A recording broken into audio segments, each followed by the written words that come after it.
룻기에 나타난 하나님의 구속 역사 여섯 번째, 가까이 있으라, 이런 제목으로 말씀을 드립니다.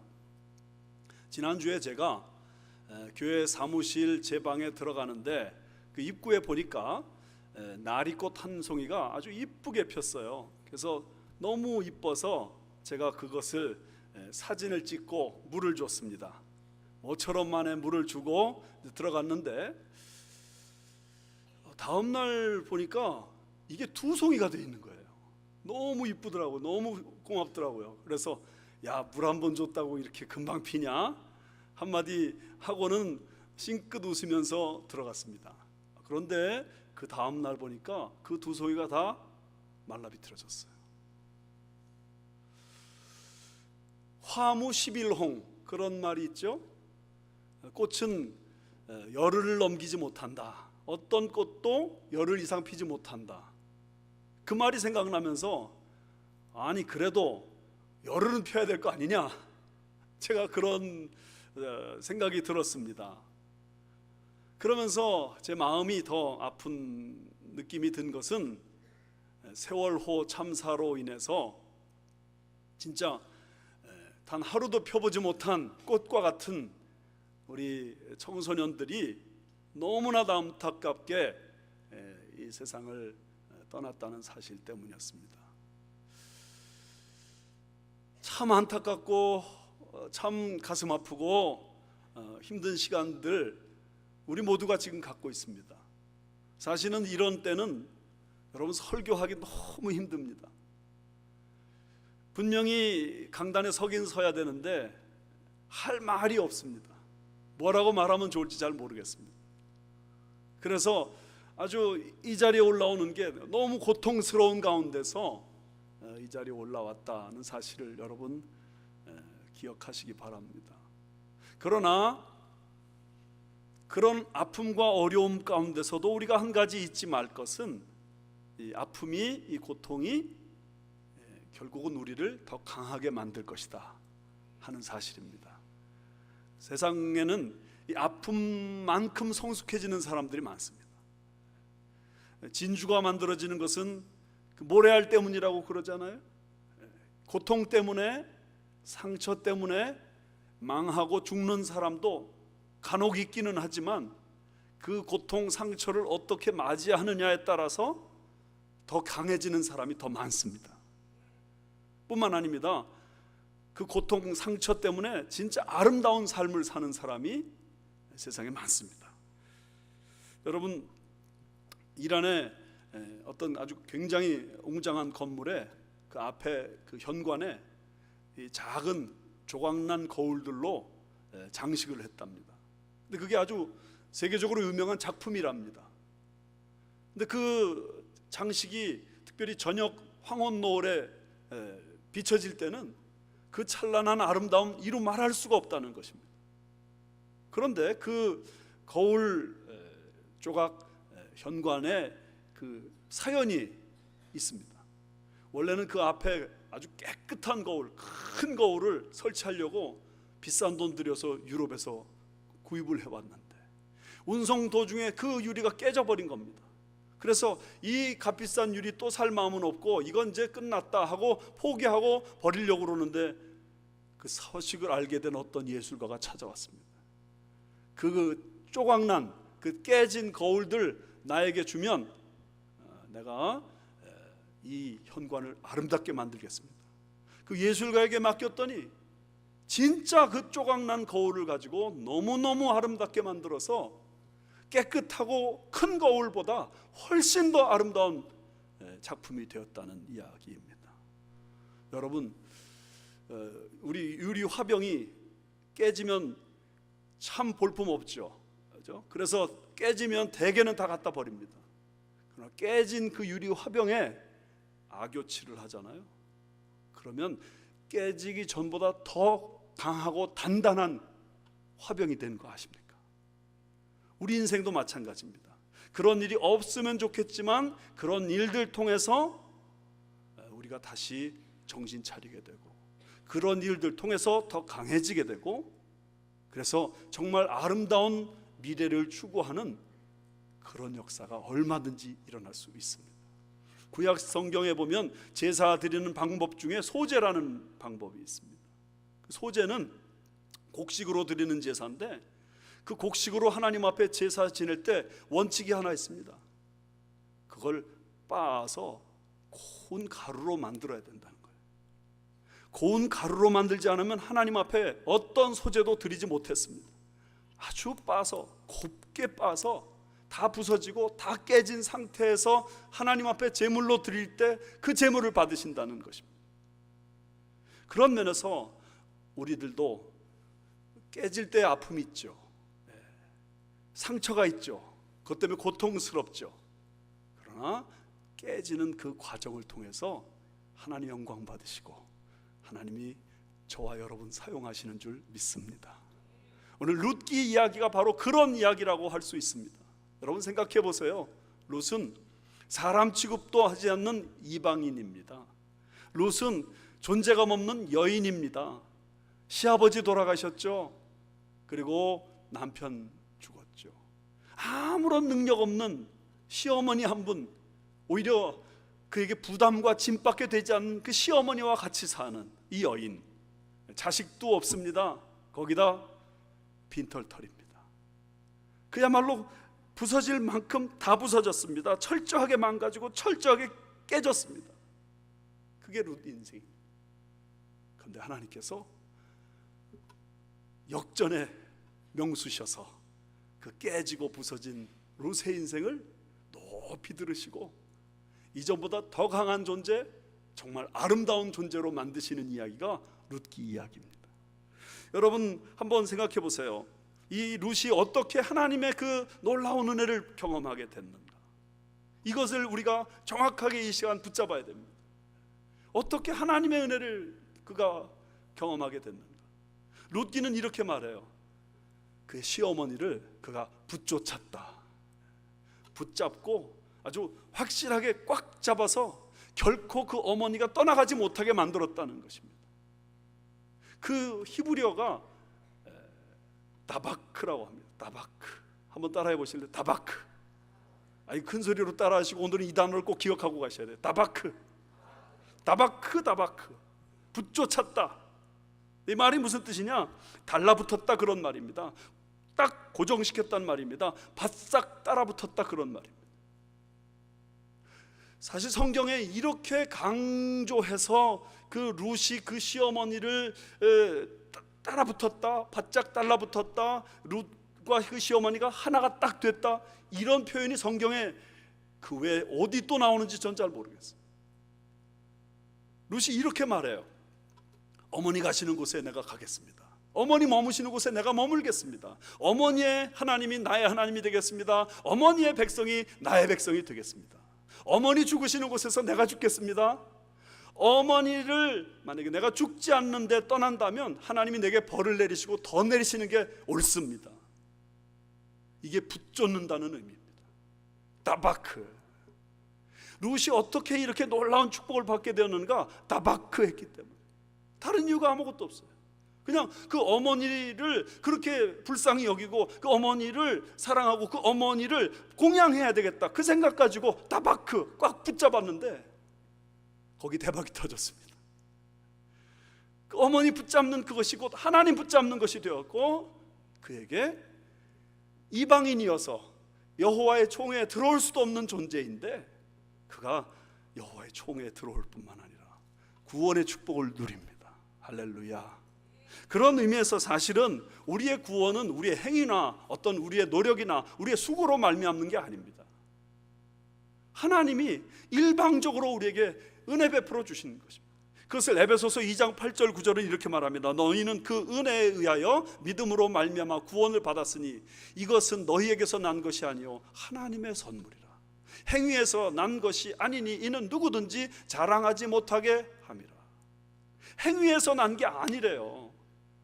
하나님이 은혜를 베푸셨기 때문이래요. 그리고 내가 한 것이 있다면 그것을 믿음으로 받아들인 것뿐입니다. 여기 다바크, 꽉 붙잡았다, 이 말이 바로 그런 뜻입니다. 믿음으로 내 걸로 그냥 받아들였으니까 룻이 하나님의 놀라운 축복의 자리에 들어간 것입니다.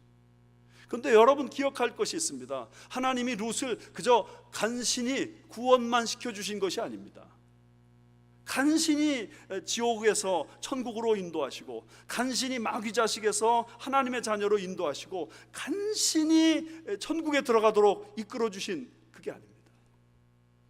요한복음 10장 10절 말씀해 보면 예수님이 이렇게 말씀하셨습니다. 내가 온 것은 양들로 하여금 생명을 얻게 하고 더 풍성히 얻게 하려는 것이라. 생명을 얻게 하는 이것이 구원받게 하는 것이라고 한다면, 더 풍성히 얻게 한다는 것은 abundant life, 풍성한 삶을 누리게 하시는 것입니다. 하나님 우리를 그저 겨우 지옥에서 천국으로 이끌어 주시는 그 축복만 주기를 원치 않으십니다. 믿습니까 여러분?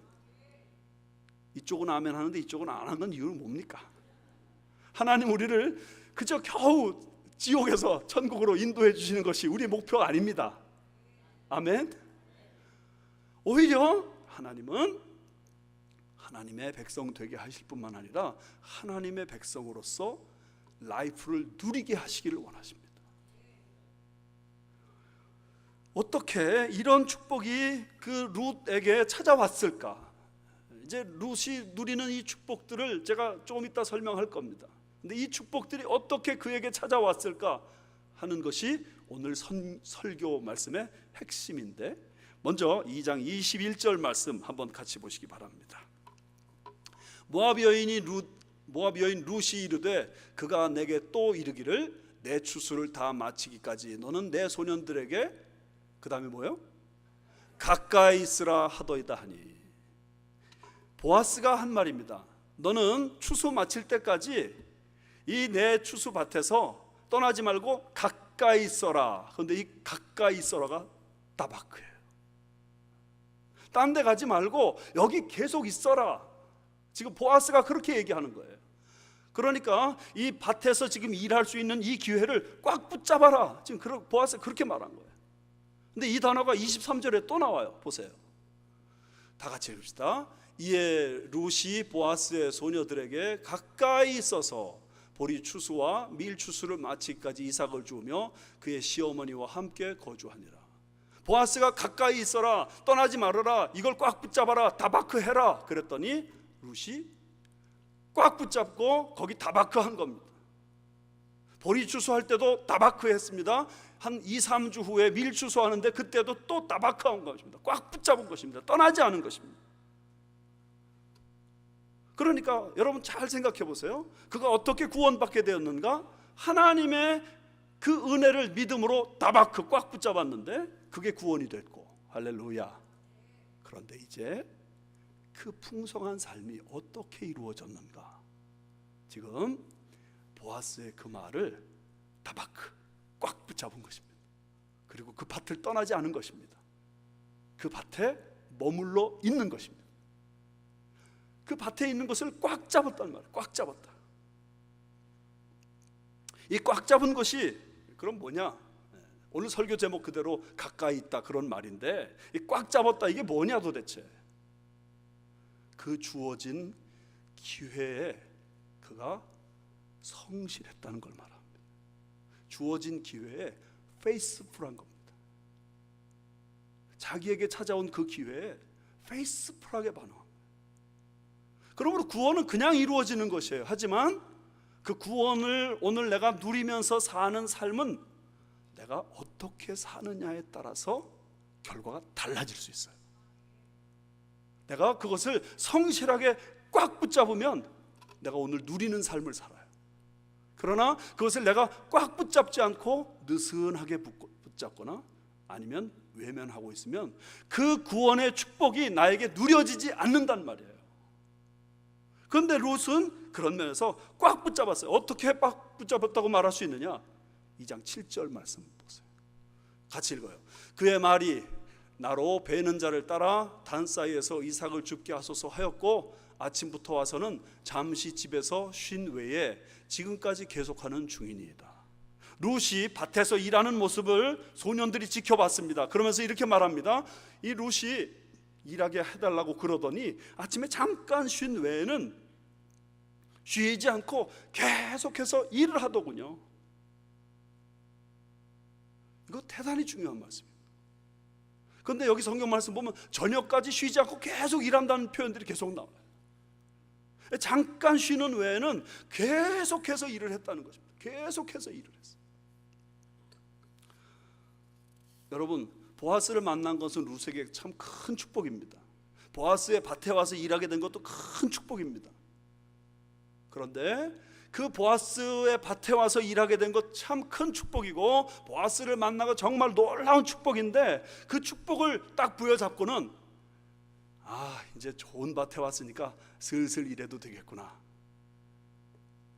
이제 뭐 보아스가 이렇게 내 생활을 책임져 줄 것처럼 말하니까 내가 좀 적당히 일해도 되겠구나. 만약에 그러면 그의 이 다바크가 아닙니다. 그 축복을 누리는 삶이 되지 않는 겁니다. 그런데 그에게 주어진 그 기회를 붙잡고는 그가 아침부터 저녁까지 잠깐 쉰 외에는 계속해서 일을 했다는 거예요. 보세요. 저기 곡식 다발에서 한 줌씩 뽑아서 버려라. 그거 룻이 주워가도록. 그리고 룻 절대로 책망하지 말아라. 룻이 마음껏 주워가도록.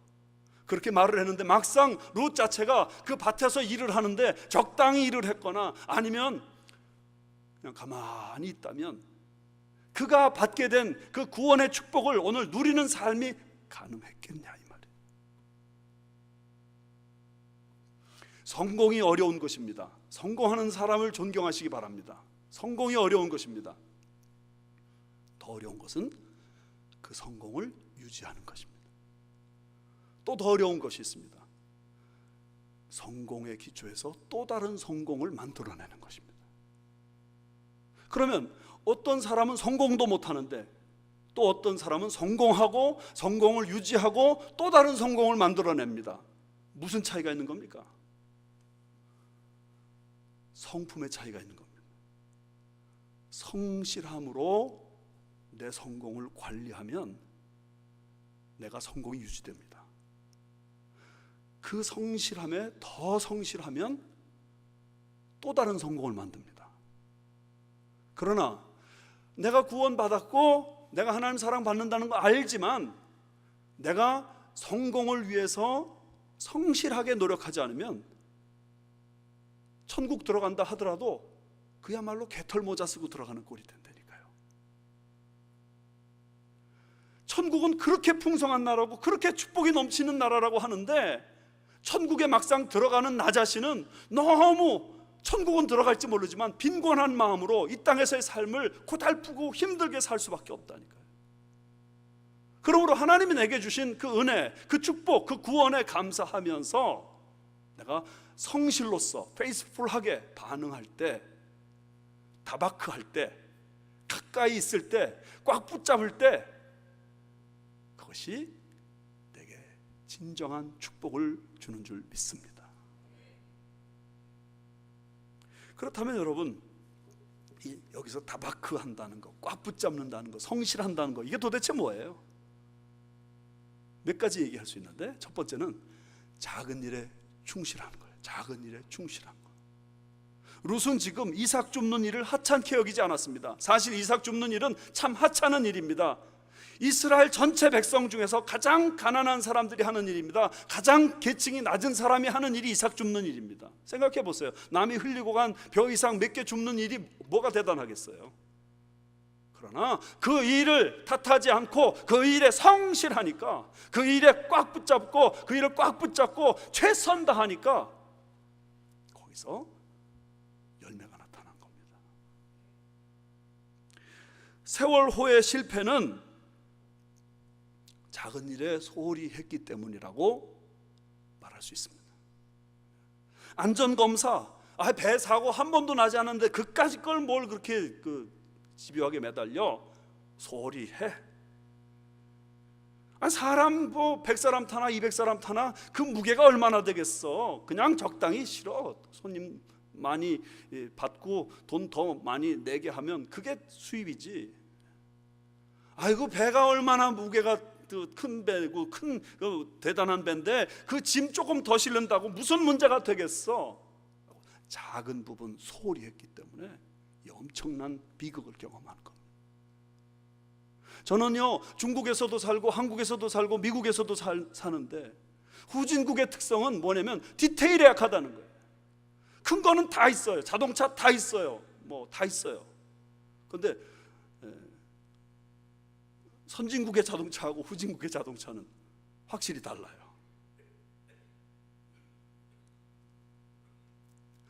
그런 면에서 여러분, 작은 일에 그 일을 내가 최선 다하고 그 일에 성실하고 그 일에 대해서 남 탓하지 않고 노력할 때 하나님이 축복하시고 그 축복을 내가 누리게 되는 줄 믿습니다.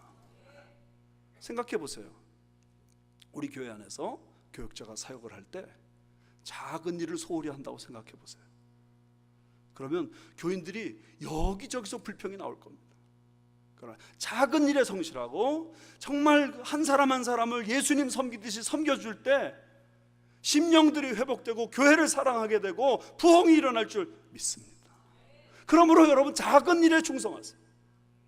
마태복음 25장 21절, 그 주인이 이르되 잘하였도다 착하고 충성된 종아, 내가 적은 일에 충성하였으며 내가 많은 것을 내게 맡기리니. 적은 일에 충성했으니까 내가 많은 것으로 너에게 맡기리니 내 주인의 즐거움에 참여할지어다. 작은 일에 충성하는 사람 분명히 큰 일을 맡게 됩니다.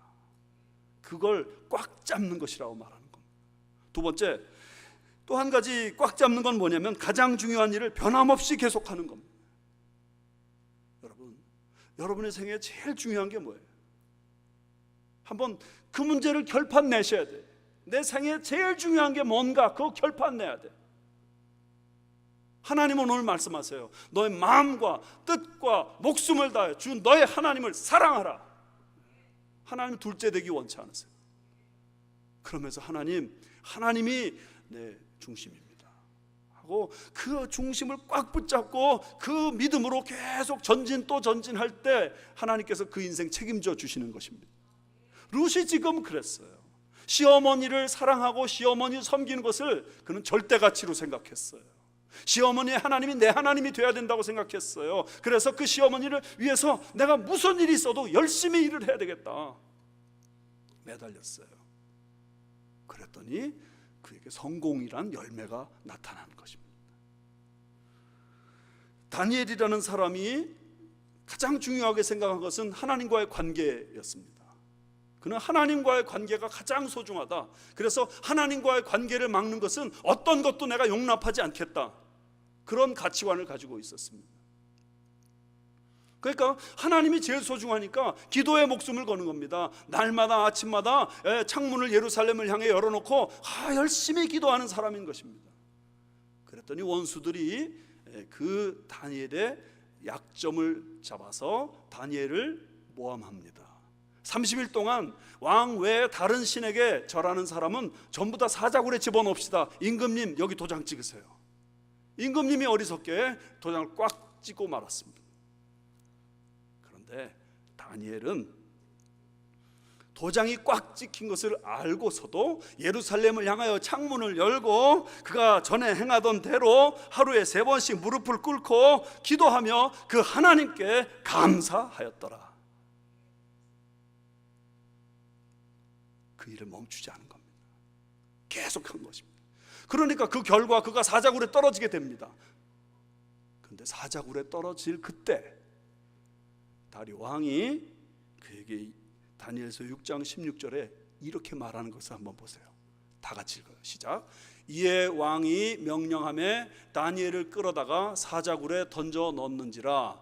왕이 다니엘에게 이르되 내가 항상 섬기는 너의 하나님이 너를 구원하시리라 하니라.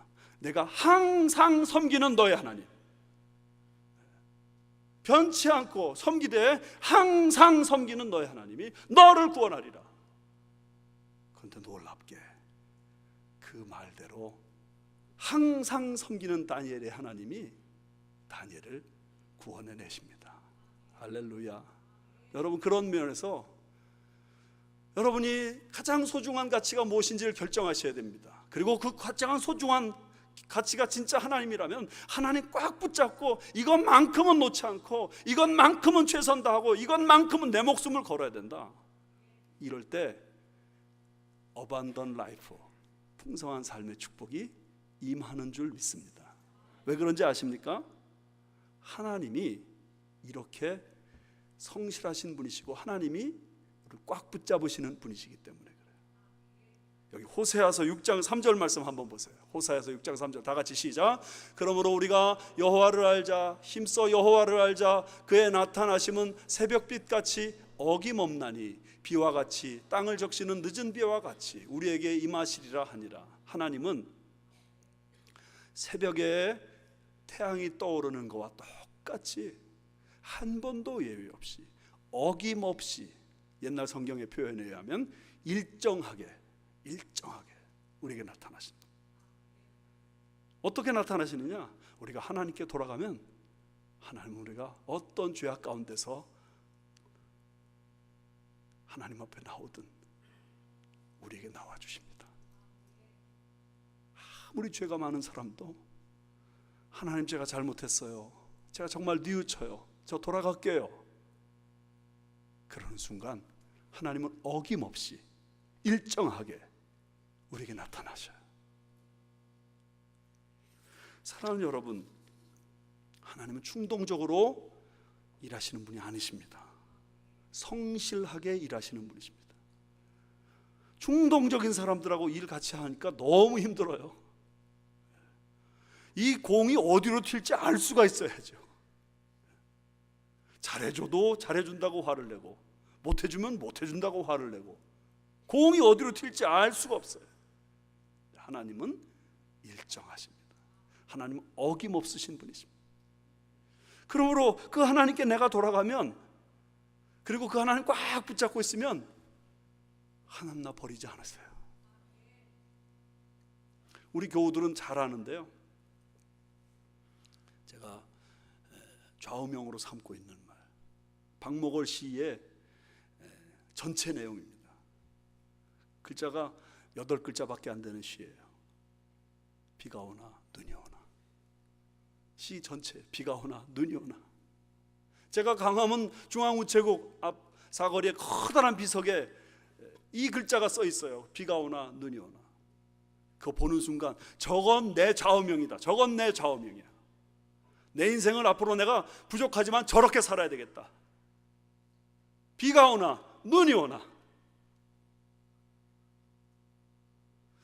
인디언들이 기우제를 지나면 반드시 비가 온다는 사실을 아십니까? 인디언들이 기우제만 지나면 반드시 비가 온대요. 왜냐면 비가 올 때까지 기우제를 하니까. 여러분, 중간에서 이랬다 저랬다 하지 마세요. 왔다 갔다 하지 마세요. 하나님이 쓰시기 힘들어요. 이 공이 어디로 튈 줄 알아야 쓰시죠. 우리 교회 5월 18일 날 직분자 선출하는데 중요한 기준, 성실한 사람을 뽑으세요. 이번에 직분자로 20분이 이제 후보가 되는데, 이분들은 최소한 우리 교회에서 사역훈련반을 다 마친 분이십니다. 사역훈련반을 마쳤다는 말은 한가족 모임 5주 코스, 1:1 양육 16주 4개월 코스, 제자훈련, 사역훈련 1년 코스 각각 적어도 3년 가까운 세월 동안 훈련받았다는 겁니다. 훈련받는 동안에 얼마나 유혹이 많은지 알잖아요. 그만두고 싶을 때가 얼마나 많은지 아시잖아요. 근데 뭐 꼭 그분들이 다 그렇게 뭐 열심히 훈련 잘 받았다 그런 말은 모르겠습니다. 그러나 그만두고 싶은 그 많은 유혹들을 뿌리치고 3년 동안 계속 전진했다, 이건 분명합니다. 성실한 분이 우리 교회 지도자가 되면 우리 교회가 하나님의 더 풍성한 은혜와 축복을 누리게 될 줄 믿습니다. 하나님 꽉 붙잡고 딴 건 몰라도 하나님 꽉 붙잡고 나가는 그 사람 하나님이 사용하실 줄 믿습니다. 그렇게 하나님 꽉 붙잡는 사람에게 그러면 하나님 어떻게 축복하시는가? 두 가지 축복을 말씀드릴 수 있습니다. 두 가지 축복. 하나는 오늘의 삶을 풍성케 해주시는 축복을 경험합니다. 14절 말씀 보세요. 14절. 식사할 때에 보아스가 룻에게 이르되 이리로 와서 떡을 먹으며 내 떡 조각을 초에 찍으라 하므로 룻이 곡식 빼는 자 곁에 앉으니 그가 볶은 곡식을 주매 룻이 배불리 먹고 남았더라. 이 말씀 지우지 말고 그냥 놔둬보세요. 룻이 이방 땅에서 지금 여기 오면서 그 이삭을 줍는 일을 하는 이유가 뭐죠? 저기 나와 있어요. 떡을 먹는 것 때문에 온 겁니다. 떡을 먹는 것. 그렇죠? 떡을 먹는 거. 그런데 떡을 먹는 거는 살기 위해서 필수적인 생존 전략입니다. 이거 안 먹으면 못 삽니다. 이거 서바이벌입니다. 생존입니다. 그런데 하나님은 생존의 차원을 뛰어넘어 생활의 차원으로 우리를 인도하십니다. 여기 말씀 보세요. 떡을 먹는데 보아스가 이렇게 말합니다. 내 떡 조각을 초에 찍으라. 이 초는 식초를 말하는 건데 오늘날 우리로 말하면 잼을 말합니다. 잼 발라 먹어라.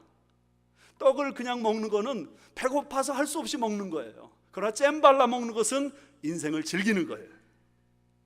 룻에게 이런 축복을 지금 나눠주고 있는 겁니다. 그런데 그 다음에 말씀 끝에 보시면 배불리 먹는데요. 지금 룻이 그저 적당히 먹는 정도가 아닙니다. 가까스로 이 끼니를 때웠다 그런 정도가 아닙니다. 배불리 먹었습니다. 그런데 놀랍게 먹고 남아요. 있을 수 없는 일이에요. 어떻게 먹고 남는 일이 벌어지겠어요? 그런데 마가복음 6장에 가서 보시면요, 이런 말씀이 또 나와요. 6장 42절에 다 배불리 먹고, 다 배불리 먹고. 뭡니까?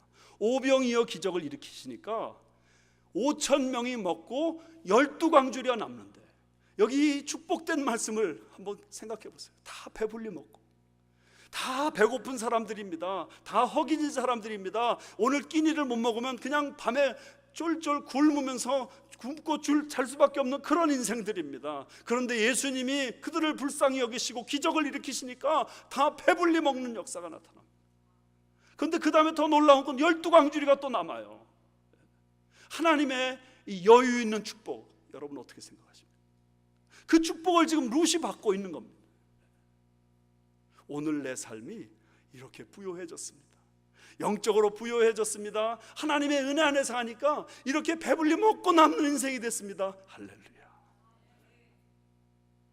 하나님은 꽉 붙잡는 자, 하나님과 가까이 하는 자, 하나님의 밭을 떠나지 않는 자에게 하나님이 주시는 축복이 이렇게 배불리 먹고 남는 삶, 초를 찍어 먹는 삶.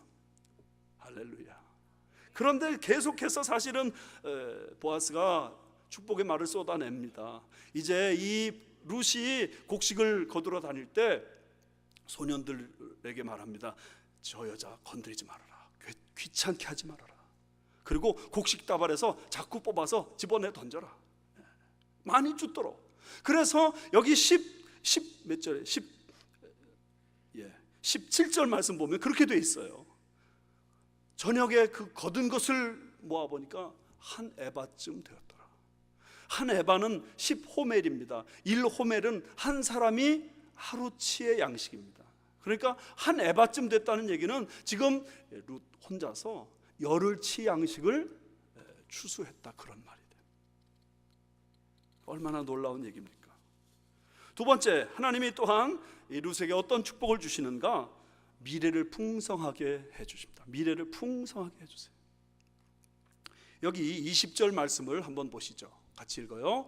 나오미가 자기 며느리에게 이르되 그가 여호와께로부터 복받기를 원하노라. 그가 살아있는 자와 죽은 자에게 은혜 베풀기를 그치지 아니하도다 하고, 나오미가 또 그에게 이르되 그 사람은 우리와 가까우니 우리 기업을 물을 자 중에 하나이니라 하니라.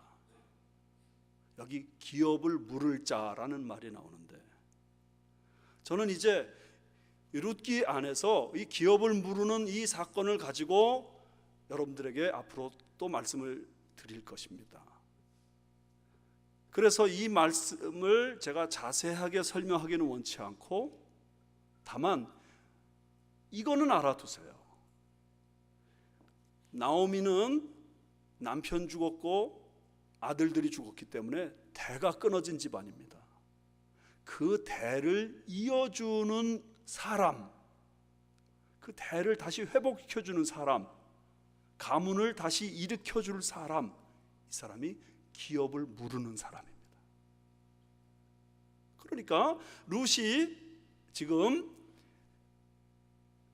보아스의 밭에 들어가서 꽉 붙잡게 되기 때문에, 꽉 붙잡기 때문에 결국은 나오미의 가문이 다 망했던 가문, 끝장났던 가문이 회복되는 축복을 받습니다. 그러므로 이 가문이 이제 융성하게 되는데, 놀랍게도 룻기 마지막 장 마지막 절에 보면 이 가문이 다윗의 가문이라는 사실을 알게 됩니다.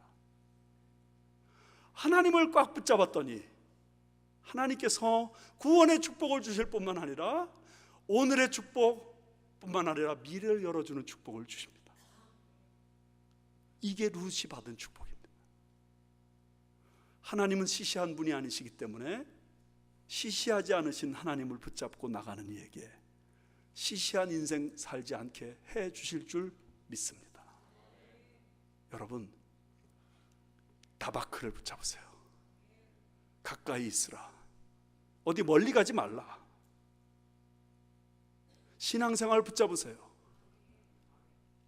딴 건 다 놓쳐도 신앙생활 붙잡으세요. 교회 생활 붙잡으세요. 하나님이 그 붙잡는 그 열정, 그 성실 속에서 오늘을 축복하시고 미래를 열어주실 줄 믿습니다. 이 은혜가 저와 여러분 모두에게 충만하시기를 주님의 이름으로 축원합니다. 기도합시다.